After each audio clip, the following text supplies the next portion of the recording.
Hey, welcome back. I hope you guys are doing really good. So last time we ended up talking about markets and we said that market consists of buyers, right, and sellers. And we look at the buyer side of the market.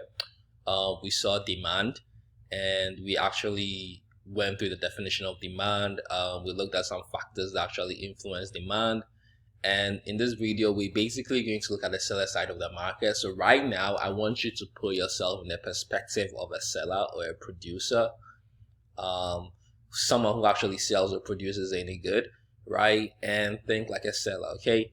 So just like demand, for supply to happen in economics, basically it has to meet three conditions, right? First of all, it has to have the resources and technology to produce that good, okay? The second condition is that it can actually profit, the seller can actually profit from producing the good. And the third condition is that there has to be a definite plan to produce and sell the good, okay? So first of all, it has to have the resources and technology to produce it. So think about it. If you want to open a coffee shop, right? What do you need? You actually need coffee beans, right? You actually need maybe a coffee maker, a coffee machine, right? Can you profit from producing it? Well, if you open a coffee shop, can you actually create enough profit? Well, if you can't create enough profit, or if you can't actually generate enough profit, then there's no point in actually, opening the coffee shop or supplying coffee, right? And you must have a definite plan to produce and sell it. Okay, so these are the three conditions which are actually necessary in terms of supply, in terms of something constituting our supply, right?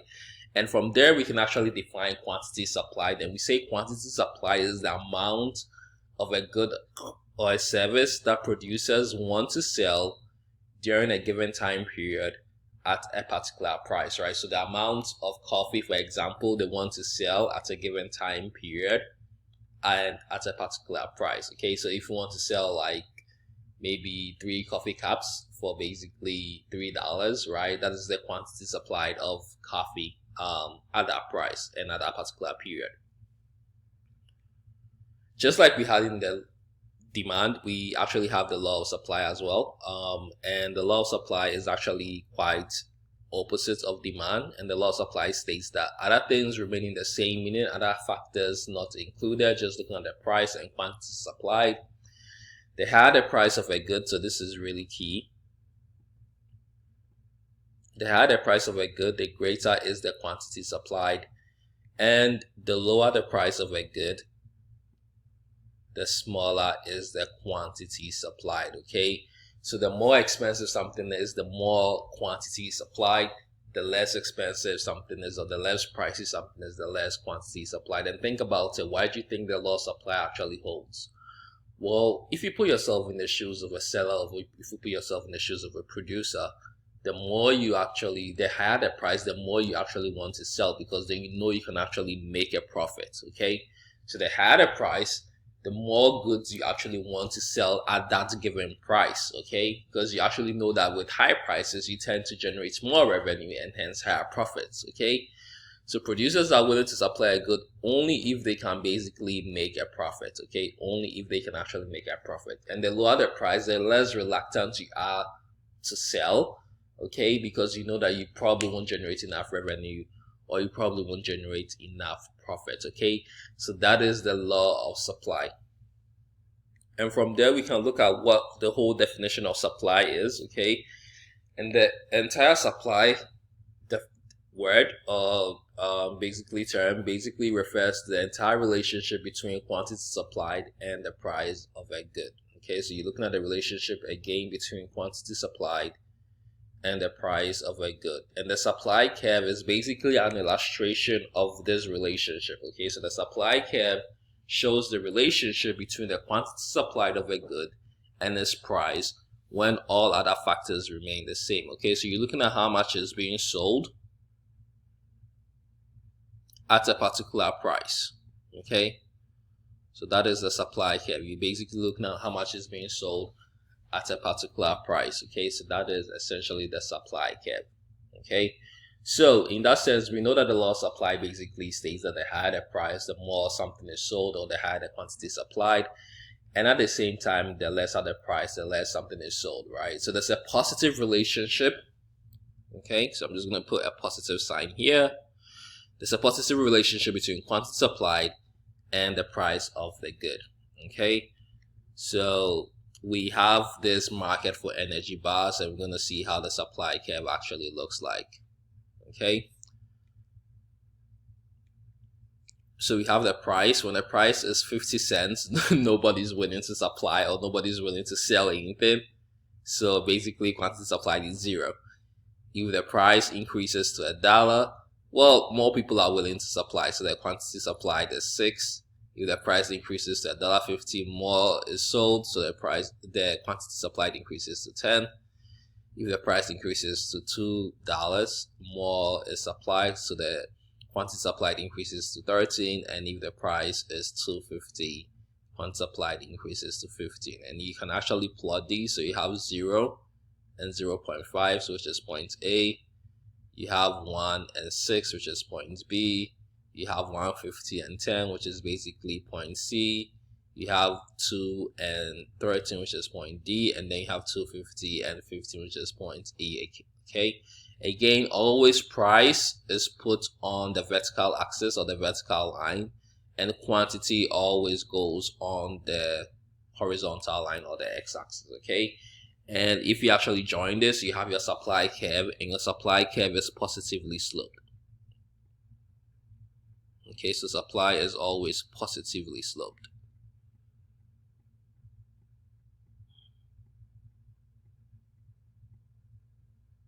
Or we call upward sloping.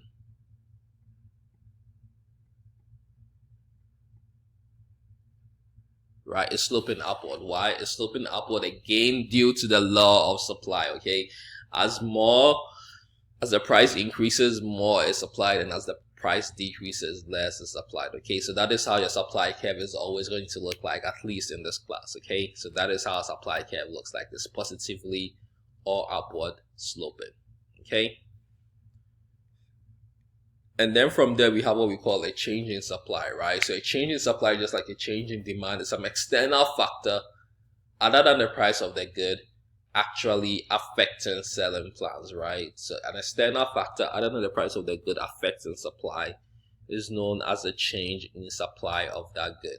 Okay, and just like with demand, when supply increases, the supply curve will actually shift rightwards. There'll be an entirely new supply curve.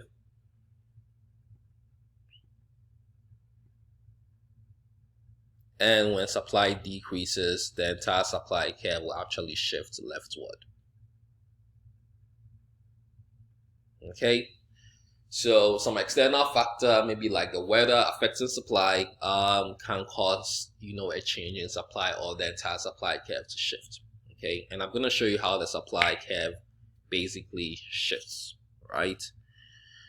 So remember, again, there's a difference between change in quantity supplied and change in supply. Okay, change in quantity supplied has to do with a movement, right, along the supply curve. Okay, so for example, if price is set at $2 and price increases to, let's say, $3, okay, due to the law of supply, quantity supplied will increase from, let's say, so these are hypothetical numbers, 4 to, let's say, 6. Okay, so this is an increase in quantity supplied. Okay, from 4 to 6 is an increase in quantity supplied. Why? Because price increased from 2 to 3. Okay, so we're moving from this point to this point, right?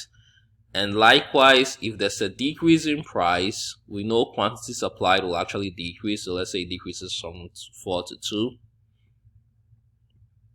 Right, so there's a decrease in quantity supplied from 4 to 2 due to a decrease in price from, let's say, 2 to 1.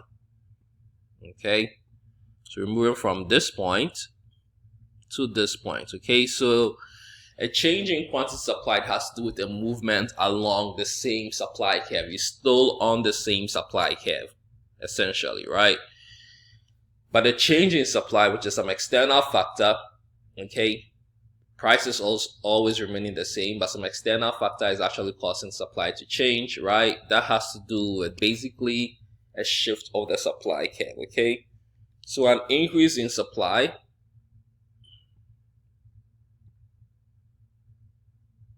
right, has to do with the supply curve shifting to the right, and the decrease in supply has to do with the supply curve shifting to the left. Okay, right, so that is basically how a change in supply looks like. Okay, that is how a change in supply essentially looks like. Okay, so now there are 6 main factors that actually affect the supply curve actually shifting. Okay, so that's what we're going to be looking at next. The first one is what we call prices or factors of production. Okay, so factors of production are basically whatever is used in making a good. Okay, so factors of production is whatever input is actually used in making a good. Okay, so for example, for a cup of coffee, right, the factor of production is basically you need coffee beans and you need a coffee maker or a coffee machine, for example, right? That is the factor of production. That is what you use in actually trying to make a good or a service, right? The factor of production for, let's say, ice cream is milk. Okay, you use milk in actually making ice cream, right? So that is the factor of production, right? So if the ingredients or if the inputs used in making coffee becomes more expensive or become relatively expensive, right, it becomes very costly to produce the good, right? So since it's costly to produce the good, you actually supply less. Okay, so an increase in the price of a factor of production will actually decrease supply and shift the supply curve leftward, for example. Okay, right.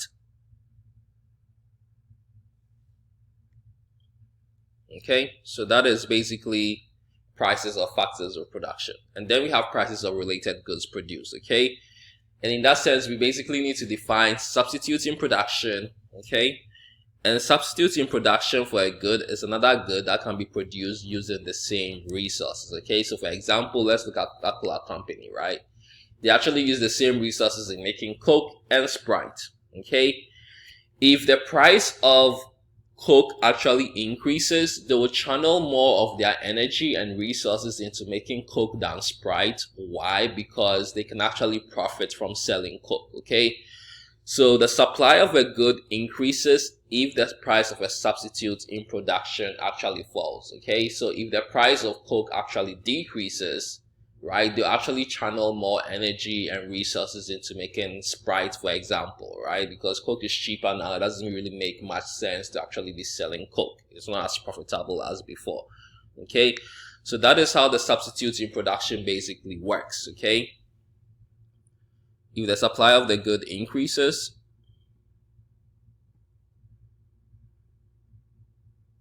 the supply of the good increases if the price of the substitute falls, right? So there's a basically negative relationship. Okay, there's a negative relationship right there.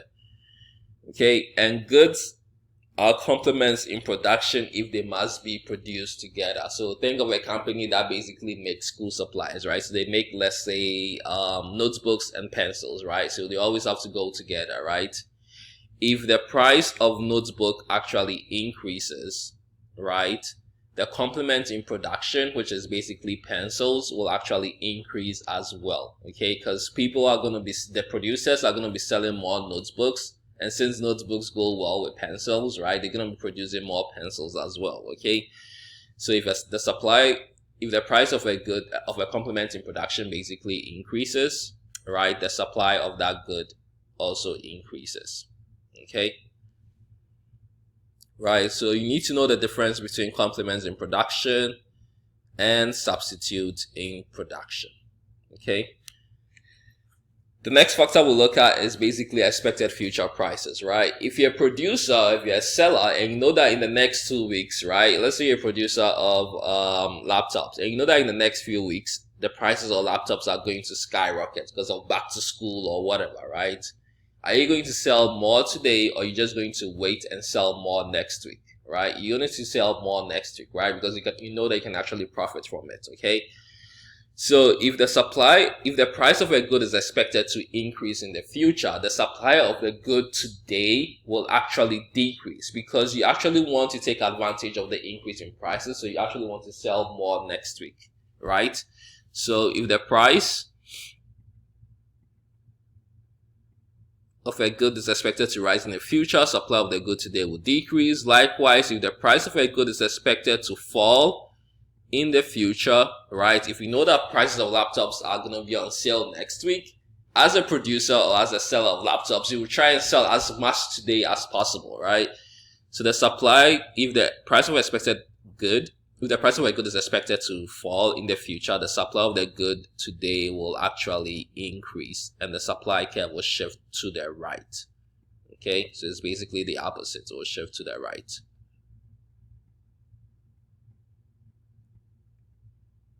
Okay, and then also we have the number of suppliers. Okay, if there are more suppliers in the market, right, there are more goods which can be sold.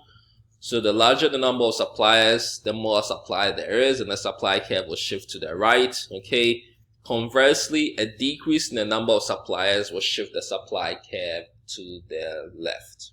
Okay, so the more sellers or producers there are in the market, the more of that good can be supplied. The less producers there are in the market, the less that good can technically be supplied. Okay, the next factor that affects supply or shifts the supply curve is technology. The more advanced technology is, the less costly it is to produce something, and the more efficient it is to produce something. So supply increases when technology actually advances. Okay, so advances in technology increase the supply curve and shift the supply curve to the right. Okay, again, an increase in supply has to do with the supply curve shifting to the right. At the same time, if there's a regression in technology or if technology slows down, right, it becomes more costly or becomes less efficient to produce. So supply will decrease, and when supply decreases, the supply curve will shift to the left.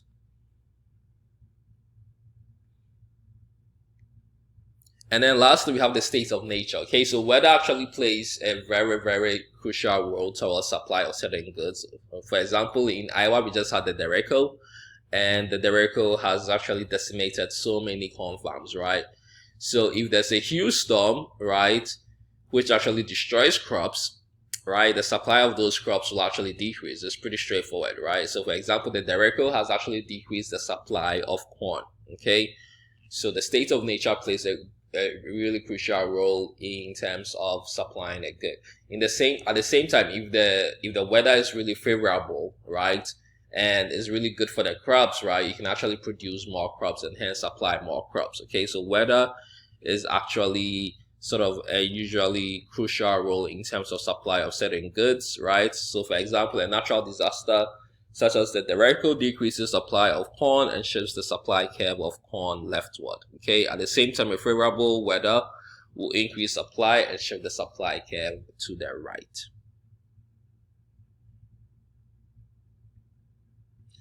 Okay, now let's do a class activity. Okay, so how will the supply of ice cream, I love ice cream actually, cookies and cream is my favorite. Okay, how will the supply of ice cream be affected if the following events occur? The wages of ice cream workers rise. So think about it. The wages of ice cream workers rise. How will the supply of ice cream be affected? Well, when the wages of ice cream workers rise, the supply curve will actually decrease. Okay, and the supply curve will actually shift to the left. Okay, because it actually becomes more costly to produce ice cream because you actually have to pay these ice cream workers a whole lot of money. So now as a producer, right, or as a CEO of ice cream company or institution, right, it actually becomes more costly to produce ice cream. So supply will decrease and the supply curve will shift to the left. What about new technology lowers the cost of producing ice cream? So new technology comes in and it actually produces ice cream more efficiently and less costly. It will actually increase the supply of ice cream and the supply curve will shift to the right. Okay, and then finally, right, upcoming winter season will see a decrease in the price of ice cream. Okay, so during the winter season is pretty cold, so people don't enjoy ice cream as much. What will happen to the supply of ice cream today? Well, producers know that during the winter season, price of ice creams is going to drop. Okay, so they actually will want to sell more ice cream today to actually profit from the higher prices compared to selling more compared to selling ice cream in the future. Okay, so supply of ice cream today will increase and the supply curve will shift to the right. Okay, so that's all I have for you guys today. We're looking at the supply side of the markets. We looked at supply. We defined what quantity supplied is. We looked at the definition of supply itself. We saw the supply curve. We said the supply curve is upward sloping. And we looked at certain factors that basically shift the supply curve. Again, if there's an increase in supply, the supply curve will shift to the right. And if there's a decrease in supply, the supply curve will shift to the left. Okay, so that's all I have for you. Next time we'll look at market equilibrium. Okay, next time we'll look at market equilibrium, where we join demand and supply together and be able to predict prices from there. Okay, well, thank you very much for watching or listening to the video. Okay, and hope you guys stay safe. Take care.